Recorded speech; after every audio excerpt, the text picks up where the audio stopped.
നമസ്കാരം സുഹൃത്തുക്കളെ. മലയാളികൾക്ക് ഒരുപാട് ഹിറ്റ് സിനിമകൾ സമ്മാനിച്ചിട്ടുള്ള സംവിധായകനാണ് TS സുരേഷ് ബാബു. കോട്ടയം കുഞ്ഞച്ചൻ, ഉപ്പുകണ്ടം പ്രദേശ്, പ്രായിക്കര പപ്പൻ തുടങ്ങിയ ഹിറ്റ് ചിത്രങ്ങൾ സുരേഷ് ബാബു ഒരുക്കിയതാണ്. മമ്മൂട്ടിയെ നായകനാക്കി 1992 പുറത്തിറങ്ങിയ കിഴക്കൻ പത്രോസിന്റെ ഷൂട്ടിംഗ് അനുഭവങ്ങൾ പങ്കുവെക്കുകയാണ് സുരേഷ് ബാബു. ചിത്രത്തിൽ മമ്മൂട്ടിയെ കൊണ്ട് ഡാൻസ് കളിപ്പിച്ച അനുഭവമാണ് പങ്കുവച്ചത്. ഉർവശിയുമായി ഒരു ഡ്യുവറ്റ് പാട്ട് ഉണ്ടായിരുന്നുവെന്നും അതിനുവേണ്ടി 1-2 സ്റ്റെപ്പ് ഇടണമെന്ന് മമ്മൂട്ടിയോട് പറഞ്ഞുവെന്നും അദ്ദേഹം ആദ്യം അത് സമ്മതിച്ചുവെന്നും സുരേഷ് ബാബു പറഞ്ഞു. ആ പാട്ടിന് കൊറിയോഗ്രാഫി ചെയ്യാൻ രാജു സുന്ദരം അടക്കം 3 കൊറിയോഗ്രാഫർമാർ ഉണ്ടായിരുന്നുവെന്നും അത് കണ്ട് മമ്മൂട്ടി തമാശയ്ക്ക് താനാരാ കമൽഹാസനോ എന്ന് ചോദിച്ചുവെന്നും സുരേഷ് ബാബു പറഞ്ഞു. ആ സമയത്ത് ഷൂട്ട് കാണാൻ പ്രിയദർശനും മോഹൻലാലും വന്നിരുന്നുവെന്നും മമ്മൂട്ടിയുടെ ഡാൻസ് അവർ കാണാതിരിക്കാൻ പരമാവധി ശ്രമിച്ചുവെന്നും സുരേഷ് ബാബു കൂട്ടിച്ചേർത്തു. പുതിയ ചിത്രമായ DNA പ്രമോഷനുമായി ബന്ധപ്പെട്ട് ഒരു ഓൺലൈൻ മാധ്യമത്തിൽ നൽകിയ അഭിമുഖത്തിലാണ് സുരേഷ് ബാബു ഇക്കാര്യം പറഞ്ഞത്. മമ്മൂക്കയെ കൊണ്ട് ഞാൻ ഒരു സിനിമയിൽ ഡാൻസ് ചെയ്യിച്ചിട്ടുണ്ട്. കിഴക്കൻ പത്രോസ് എന്ന സിനിമയിൽ ഉർവശിയുടെ കൂടെ ഒരു ഡ്യുവറ്റ് സോങ് ഉണ്ട്. ആ പാട്ടിന് 2 ചെറിയ സ്റ്റെപ്പ് പറ്റുമോ എന്ന് ഞാൻ മമ്മൂക്കയോട് ചോദിച്ചു. പുള്ളി അത് സമ്മതിച്ചു. ആ പടത്തിൽ കൊറിയോഗ്രാഫി 3 പേരായിരുന്നു: സുന്ദരം മാസ്റ്റർ, രാജു സുന്ദരം, പ്രതിഭ മാസ്റ്റർ. ഇവരെ കണ്ട ഉടനെ മമ്മൂക്ക എന്നോട് ചോദിച്ചത് 3 കൊറിയോഗ്രാഫർമാരെ വെച്ച് ഡാൻസ് ചെയ്യാൻ ഞാനാരാ കമൽഹാസനോ എന്നായിരുന്നു. അതൊന്നും സാരമില്ലെന്ന് പറഞ്ഞ് ഞാൻ പുള്ളിയെ ഓക്കെ ആക്കി. ആ സമയത്ത് പ്രിയദർശനും മോഹൻലാലും സെറ്റിലേക്ക് വന്നു. എനിക്ക് അപ്പോൾ ടെൻഷനായി. കാരണം നന്നായി ഡാൻസ് ചെയ്യുന്ന മോഹൻലാലും പാട്ടുകളൊക്കെ മനോഹരമായി ഷൂട്ട് ചെയ്ത പ്രിയദർശന്റെ മുന്നിൽ വെച്ച് മമ്മൂക്കയെ കൊണ്ട് ഡാൻസ് ചെയ്യിക്കാൻ എനിക്ക് പേടിയായി. അവർ പോകുന്നത് വരെ ഉർവശിയുടെ പോർഷൻ മാത്രമേ എടുത്തുള്ളൂ, സുരേഷ് ബാബു പറഞ്ഞു. ജനപ്രീതിയിൽ മുന്നിലുള്ള മലയാളി പുരുഷ താരങ്ങളുടെ പട്ടിക പുറത്തുവിട്ടു. ഏപ്രിൽ മാസത്തിൽ ഒന്നാമതുണ്ടായിരുന്ന മമ്മൂട്ടിയാണ് മലയാളി താരങ്ങളിൽ മെയിലും ഒന്നാമതുള്ളത്. അടുത്തിടെ മമ്മൂട്ടി മുന്നേറ്റം നടത്തിയിട്ടുണ്ട്. ടർബോയിലും നായകനായി തിളങ്ങിയ ഹിറ്റ് താരം ഒന്നാമതുള്ള പട്ടിക ഓവർമാക്സ് മീഡിയ തന്നെയാണ് പുറത്തുവിട്ടിരിക്കുന്നത്.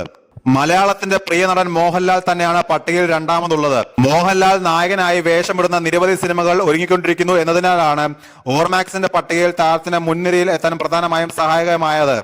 സിനിമയ്ക്ക് പുറത്ത് മോഹൻലാൽ പല രംഗങ്ങളിലും സജീവമാണ് എന്നതും മലയാളത്തിന്റെ നായക താരങ്ങളുടെ പട്ടികയിൽ 2ാമതെത്താൻ സഹായകമായി. സംവിധായകനായി പൃഥ്വിരാജ് എത്തുന്ന എമ്പുരാൻ സിനിമയാണ് മോഹൻലാൽ നായകനായി പ്രേക്ഷകർ കാത്തിരിക്കുന്ന ഒന്ന്. എമ്പുരാൻ വലിയ വിജയ പ്രതീക്ഷയുള്ളതാണ്.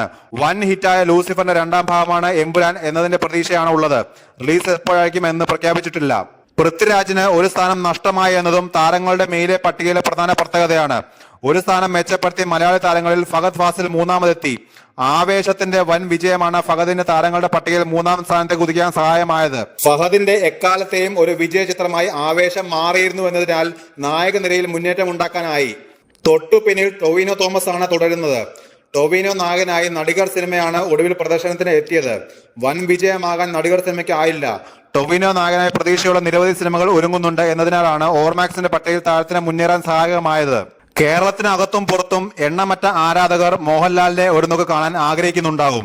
ഫാൻസ് അസോസിയേഷനുകളുടെ ഭാഗമായും അല്ലാതെയും അവർ അദ്ദേഹത്തെ നെഞ്ചിലിട്ടുന്നുണ്ടാവും. ലാലേട്ടനെ അക്ഷരാർത്ഥത്തിൽ നെഞ്ചിൽ കൊണ്ടു നടക്കുന്ന ഒരു ആരാധകൻ അദ്ദേഹത്തെ നേരിട്ട് കണ്ടിരുന്നു. ചിത്രം മോഹൻലാലിന്റെ ഫാൻസ് പേജുകളിൽ ഒന്നിൽ പ്രത്യക്ഷപ്പെട്ടിരുന്നു. ഈ ആരാധകന്റെ നെഞ്ചിൽ മോഹൻലാലിന്റെ മുഖം കാണാം.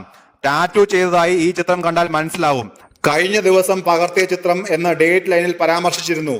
അനീഷ് അശോകൻ എന്നയാളുടെ പേരും കാണാം. 2023 ഫാൻസുമായി മോഹൻലാൽ ഒരു ദിവസം മുഴുവൻ ചെലവഴിച്ചിരുന്നു. All Kerala Mohanlal fans and cultural welfare അസോസിയേഷന്റെ 22ാം വാർഷിക ആഘോഷത്തിലാണ് മോഹൻലാൽ ആരാധകനെ ചേർത്ത് പിടിച്ചത്.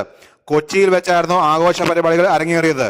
നെടുമ്പാശ്ശേരിയിലെ സിയാൽ കൺവെൻഷൻ സെന്ററിൽ സംഘടിപ്പിച്ച പരിപാടിയിൽ ലോകത്തിന്റെ പല ഭാഗത്തു നിന്നായി മോഹൻലാൽ ആരാധകർ ഒത്തുകൂടി. മോഹൻലാലിനെ നേരിൽ കാണാൻ ലഭിക്കുന്ന അവസരം ചിത്രങ്ങളായും വീഡിയോകളായും സൂക്ഷിച്ചു വെക്കാൻ സംഘാടകർ അവസരമൊരുക്കിയിരുന്നു. All Kerala Mohanlal fans and cultural welfare association 1998 September 2 ആരംഭിച്ചത്. ആരാധകരുടെ സ്നേഹവും പ്രാർത്ഥനയും കൊണ്ട് മാത്രമാണ് തനിക്ക് മലയാള സിനിമയിൽ ഇത്രയും സ്ഥാനം നേടാൻ കഴിഞ്ഞതെന്ന് മോഹൻലാൽ ആഘോഷവേളയിൽ പറയുകയുണ്ടായി. തന്റെ സിനിമാ യാത്രയിൽ മമ്മൂട്ടി എന്നും ഒപ്പം ഉണ്ടായിരുന്നുവെന്നും അദ്ദേഹം പറഞ്ഞു. മോഹൻലാൽ ഫാൻസ് അസോസിയേഷന്റെ നേതൃത്വത്തിൽ ഇത്രയും നാളുകൾ കൊണ്ട് 2.5 ലക്ഷം രക്തദാനം നടത്തിയിട്ടുണ്ട്.